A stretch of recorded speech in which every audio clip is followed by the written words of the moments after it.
I'm Lena, been in sales longer than I'd care to admit. Worked my way up to the big leagues, head of sales at this place everyone's heard of, but nobody really knows what they do. Life was all about the hustle, making those numbers dance. Then, this MLM gig landed in my lap. Sounded like a load of bull at first, but I gave it a shot. Turns out, I was pretty darn good at it. Made a killing, but you wouldn't know it looking at my place or my car. Modesty's my middle name, I guess. One mundane Tuesday, doing laundry in the basement of my building, that's when I ran into Alex. Guy looked lost, holding a pink, frilly dress in one hand and a detergent bottle in the other. Picture this, a big, burly dude, probably in his early 40s, looking like he's about to enter a war zone with a washing machine. "Hey, you got a minute?" he asked, scratching his head. "Which one of these will get grass stains out?" My daughter's a bit of a tomboy, keeps sliding into home base in her Sunday best. I couldn't help but laugh. "That one," I pointed at the non-toxic, organic stuff. "Works wonders and won't turn her into a mutant." He chuckled, his eyes lighting up. "Thanks. I'm Alex, by the way." Alex and the mutant making stains. "Lena," I said, offering a handshake. "First time handling the laundry?" I teased. He sighed, a mix of exhaustion and amusement. "Feels like it. My daughter, Mia, she's 8. Full of life and stubborn as a mule. I'm a surgeon, so I can reattach a limb, no sweat. But this?" He waved at the machines like they were alien technology. "Might as well be rocket science." Our chat was cut short when his phone buzzed, a reminder of some dad duty, no doubt. But he paused, looking back at me. "Listen, Lena, would you? Could I maybe get your number? For laundry advice. Strictly professional, of course." "Sure," I said, scribbling my number on a piece of paper. "But only if you promise to share your secret on reattaching limbs. Never know when that could come in handy." He laughed, pocketing the number. "Deal. Thanks, Lena. Really. That should have been it, a one-off laundry room meet, cute. But life's funny like that. Next thing I know, we're bumping into each other at the grocery store, then grabbing coffee, and then dinner. Alex was different, a genuine guy who cared deeply about Mia. Watching him be a dad was something else. Made my heart do somersaults, which was new for me. Our dates weren't fancy, far from it. We'd find ourselves arguing over the best pizza topping or which movie to watch. It was real. One night, over burnt popcorn and a movie neither of us was watching, he looked at me, really looked at me, and said, "Lena, I don't know what this is or where it's going, but I'm in if you are." "Yeah," I replied, my voice softer than I intended. "I'm in, too." Things moved fast after that. Before I knew it, he was on one knee in that same laundry room where we first met, holding out a ring that was probably too expensive for a place that smelled like fabric softener and old socks. It was perfect. "I know this place isn't much," he started, his voice steady, but his hands shaking just a bit. "But it's where I found the most amazing woman. Lena, will you marry me?" I didn't even let him finish. Yes, 1,000 times yes. Looking back, it was like a dream. A simple, unexpected meeting that changed everything. Who knew laundry day could turn your life upside down? Before tying the knot, I made a big move into Alex's place, where he lived with his 8-year-old whirlwind, Mia. My own apartments? Rented them out, a little detail Alex wasn't privy to. It was a practical move, keeping my investments working while I dived into this new domestic bliss. So, there we were one night, kitchen chaos from a stab at homemade pizza, when Alex dropped the P word. "Lena, we gotta chat. 'Bout something serious," he said, scraping a burnt crust off the pan. One evening, over a hastily thrown together dinner of spaghetti and meatballs, Alex brought up the subject I never thought would come into our little bubble of happiness. "So, Lena," he started, twirling spaghetti around his fork like he was gearing up for something big. "I've been thinking, about us, about the future." I nodded, my stomach nodding. Yeah, me too. He took a deep breath, setting his fork down. I think we should talk about getting a prenup. I choked on my meatball. A prenup? I managed to cough out. Yeah, he said, rushing to pour me a glass of water. Hear me out, okay? It's not that I don't trust you or anything. It's just, practical, you know? With Mia and everything, I gotta think about her future too. I took a sip of water, trying to collect my thoughts. Alex, I get it. It's just, I never saw us as that couple, you know? The ones who plan their divorce before they're even married. He reached across the table, taking my hand. Lena, it's not like that. It's just a safety net, for both of us. You're killing it with your business, and I've got my practice. It's about protecting what we've both worked so hard for. I could see the logic in his words, but it stung. And what about us? What are we working towards? Doesn't this feel like we're betting against us making it? Alex squeezed my hand tighter. Hey, no way. I'm all in, Lena. This is just paperwork, a formality. I'm betting everything on us. But let's be smart, too. For Mia, for any future kids we might have. The way he included potential future kids in his argument, it softened me. Okay, let's do this smart then. But no cold lawyers. We make this agreement about us, our family. He smiled, that grin that always made me melt. Deal. We'll make it the most romantic prenup ever. How's that? Romantic prenup. I laughed. Now, there's something you don't hear every day. The next few weeks were a blur of meetings with lawyers and notaries, making sure our prenup was ironclad yet fair. Alex was right, it was practical, especially considering our unique financial situations. Still, it wasn't the most romantic lead-up to a wedding. But we made it work, sneaking in dates between meetings, laughing over the absurdity of discussing asset division over dinner. Finally, with the prenup signed and safely filed away, we could focus on the wedding. It was a small affair, just close friends and family. Mia was the flower girl, of course, stealing the show. The day was perfect, filled with laughter, tears, and a sense of unity. As we danced our first dance, Alex whispered in my ear, "See, we're making it. The prenup's just a piece of paper. This," he gestured around the room, "is real life." I smiled, resting my head on his shoulder. Yeah, this is us. For better or worse. But even in that perfect moment, I couldn't shake off a tiny voice in the back of my head. Was the prenup a sign of things to come, a crack in our foundation? Or was it just us being adults, facing reality head-on? Over time, our home life was a bit off-kilter. Alex threw himself into work, leaving me to juggle running the house, helping Mia with her homework, and squeezing in my own work from a makeshift office in the corner of our bedroom. Early on, I floated the idea to Alex about him starting his own practice.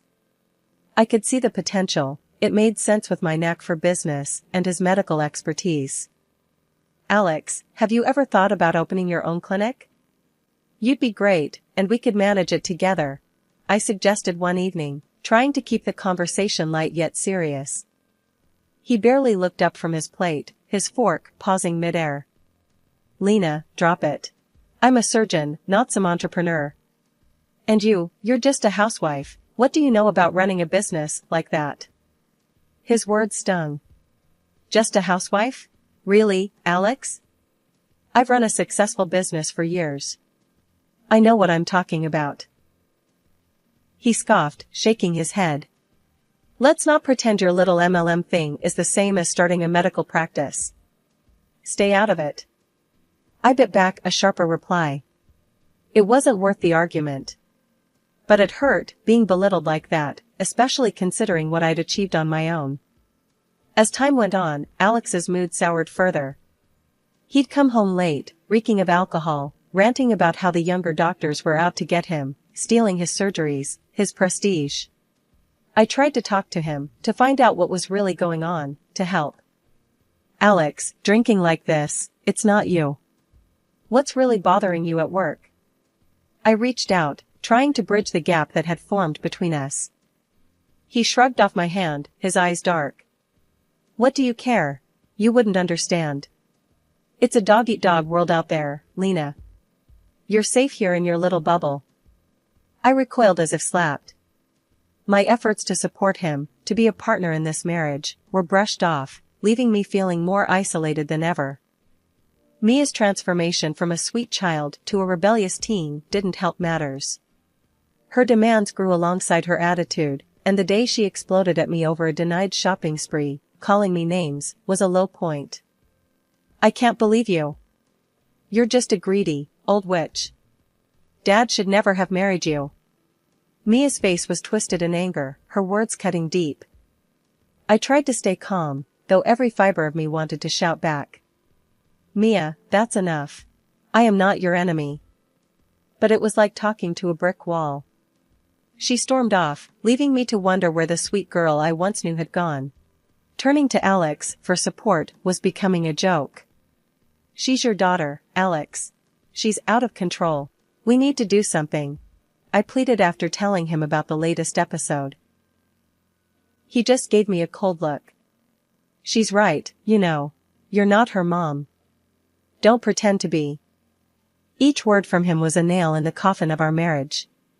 I was alone in a house full of people, my contributions and feelings dismissed, my presence barely tolerated. Things took a nosedive when Alex stopped pitching in for anything around the house. Not a dime for groceries, bills, nada. There I was, juggling my online work, feeding us, keeping the place from turning into a dump, and making sure all the bills got paid on time. This wasn't the partnership I signed up for. It was like I was running a one-woman charity for the ungrateful. I'd lie awake at night, tallying up expenses in my head, wondering how we got here. This wasn't the dream. The dream wasn't supposed to have me stretched thin, covering every expense, while Alex pretended we were still some happy family. One night, things hit rock bottom.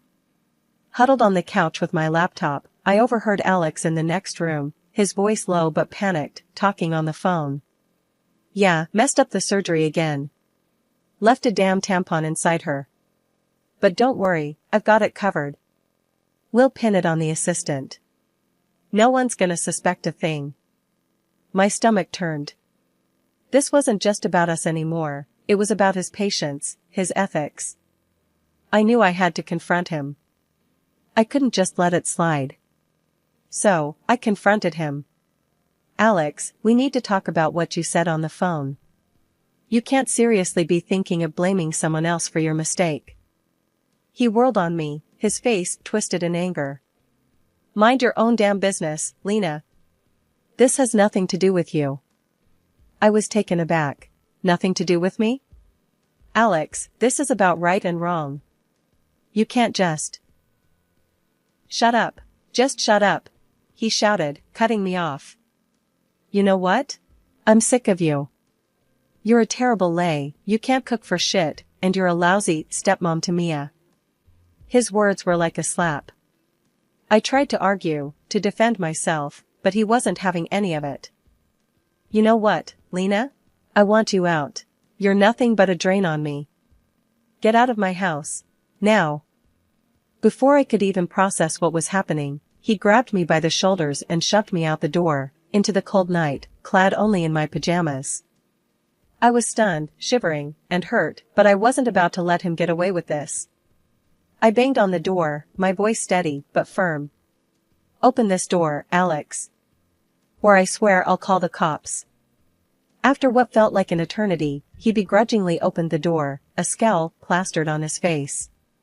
As I stepped back into the warmth of the apartment, Mia appeared. Her words cut deeper than the cold. Dad, why'd you let her back in? Should have left her out there. That stung. More than anything Alex had said.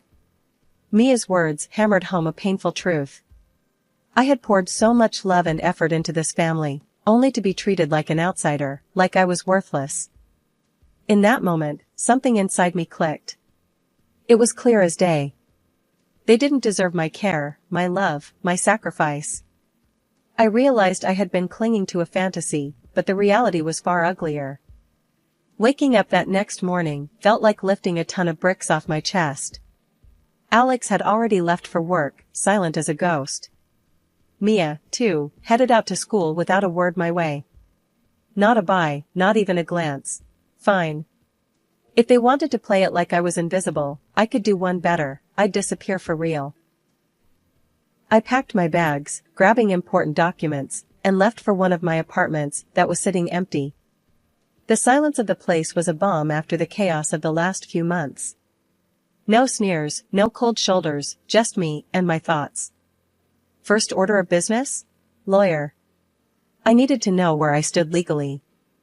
The lawyer's office was all polished wood and the smell of leather, a stark contrast to the turmoil inside me. The lawyer, Mr. Henderson, was a straight shooter. With the prenup and no shared children, this should be straightforward, he assured me after I laid out my case. And if he contests? I asked, thinking of Alex's spiteful nature. Mr. Henderson leaned back, steepling his fingers. He can try, but the prenup is clear. Plus, if he's been as reckless as you say, he won't have much ground to stand on. Reassured, I followed his advice and hired a detective. The findings were like a punch to the gut. Alex's affair with one of his nurses wasn't just a fling, it had been going on for years. That, on top of his professional blunders? It was worse than I thought. Fueled by a mix of betrayal and righteous anger, I went to his hospital, met with the administration, and laid it all out. The affair, the botched surgery, his drinking. I wasn't vindictive, but I couldn't let him play with people's lives, not anymore. The fallout was swift. A few days later, Alex's voice, ragged and desperate, crackled through my phone. You've ruined me, Lena. Because of you, I've lost my license, my job. Mia and I have nothing now. His words tried to find the guilt in me, but I was fresh out. You did this to yourself, Alex. You chose your actions. I'm just cleaning up the mess. After everything I'd been through, I knew it was time to turn the page. My company was my lifeline, not just financially, but emotionally too. It represented the independence and strength I had clawed back from the brink of my failed marriage. So, I decided to inject new life into it, to expand and reach heights that Alex had always scoffed at. Gathering my team at a cozy cafe felt like the first step towards this new chapter. The place was buzzing with energy, a mix of coffee aromas and the soft murmur of conversations setting the perfect backdrop. Okay, team, I began, the team's eager faces in front of me. We'd been through the ringer, but it's made us stronger. It's time to scale up, push our boundaries. I know we can hit targets we've only dreamed of before. The meeting turned into a brainstorming session, ideas flying like sparks, igniting possibilities I hadn't even considered. We left the cafe buzzing with plans and a sense of unity that had been missing for too long. Riding this wave of positivity, I agreed to an interview with a local TV channel. They were interested in the story of a woman who had turned personal adversity into professional success. The day of the interview, I felt a mix of nerves and excitement. This was more than just publicity, it was my story, my truth. Then came the opportunity to tell my story on a local TV channel. The interviewer was keen to highlight the success of my MLM company, pointing out the million turnover like it was a badge of honor. And in a way, it was. The interviewer, a sharp, insightful woman named Marla, didn't waste time on pleasantries. Lena, your company has seen remarkable growth, even through your personal challenges. What drives you? Sitting across from her, the camera suddenly didn't seem so intimidating. It's the belief in what we do. And, personally, proving to myself and everyone who doubted me that I can rise above challenges. Success is the best revenge. The interview aired a few days later. The response was overwhelming, messages of support flooding in, not just for the business, but for me. It was vindicating, a testament to my journey. Then, Alex called. His voice was smoother than I remembered, dripping with a sweetness that didn't reach his eyes. Lena, I saw your interview. Impressive. About the divorce, let's rethink this. We can start over. I couldn't help but laugh, a genuine release of all the pent-up ridicule. Start over? After you realized I'm doing well? Alex, you're predictable. He tried to charm his way through. Come on, Lena. We were good together. Let's give it another shot. I cut him off, my voice firm. The divorce is happening, Alex. My lawyer will be in touch about the financial compensation for your adventures. He lost his cool then. You think you can just walk away and take everything? I'll fight you for every penny. Remember the prenup you insisted on? I reminded him coldly. You won't get a dime of my earnings. You're the one who wanted this arrangement. The line went silent, his defeat almost palpable. Hanging up, I felt a rush of liberation. This was more than just a legal victory, it was reclaiming my dignity, my independence. A week after all the drama settled, I found Mia, my stepdaughter, waiting outside my apartment. It was a surprise, seeing her there, dressed down in a way that I'd always suggested was more appropriate, but she'd never taken to heart before. It felt like a calculated move, designed to tug at my heartstrings, or open my wallet, or maybe both. Can we talk? She asked, her voice softer than I remembered. All right, come in, I said, stepping aside to let her enter. This was the first time she'd ever been to my place, and her eyes darted around, taking in the modest furnishings and the neatness I maintained. She hesitated before starting. I want to live with you. I can't stand being with Dad anymore. I looked at her, really looked at her, and all I could see were dollar signs in her eyes. It was clear this wasn't about finding a nurturing home, it was about securing a more comfortable one. Mia, you know that's not possible, I said firmly. I can see what you're trying to do, and it's not going to work. She broke down then, tears and promises pouring out. I'll change. I'll do anything you ask. Just please, don't make me go back there. It was hard, watching her crumble like that, but I knew it was all part of her act. Mia, my decision is final. I can't help you. Guiding her to the door, I could feel her desperation, but it didn't sway me. Her tears didn't seem real anymore, not after everything. After she left, the divorce proceedings moved quickly. Alex's infidelity, now out in the open, made things simpler on my end. I received financial compensation, a small victory in the grand scheme of things, but a victory nonetheless. Blocking their numbers was the last step, cutting the final thread that connected us. It was over, truly over this time. I was free, ready to rebuild my life on my terms, without the shadows of their manipulation darkening my doorstep again. After closing the chapter on my marriage and stepping away from the shadows of betrayal, I focused all my energy on my business and personal growth. My company was not just surviving, it was thriving, expanding in ways I hadn't dared to dream before. One day, as I was reviewing sales reports, Jen, my faithful companion and assistant, walked into my office, her face alight with excitement. You won't believe the numbers this quarter, Lena. We've outdone ourselves. I smiled, leaning back in my chair. Hit me with the good news. We've doubled our sales, and the new marketing strategy? It's a goldmine. People love the authenticity we're bringing to the table, Jen announced, practically bouncing on the spot. I couldn't help but laugh, the sound bright and genuine. That's incredible, Jen. It's all thanks to the hard work and dedication of this team. We've built something amazing here. As Jen left my office, full of plans and preparations, I took a moment to soak it all in. The silence of the room was a stark contrast to the chaos of my past, a testament to how far I'd come. I had not only rebuilt my life, but elevated it, creating success and stability out of the ruins left behind by Alex and Mia. My phone rang, breaking the silence. It was a call from a community organization asking if I would be interested in mentoring young women starting their own businesses. The opportunity to give back, to help others navigate the treacherous waters of entrepreneurship and personal growth, felt like the perfect next step. I'd be honored, I told them, my voice steady and sure. There's nothing I'd like more than to help others find their path, just as I found mine. Hanging up, I felt a profound sense of contentment. My journey had come full circle, from struggling to stand on my own 2 feet to being in a position to lift others up,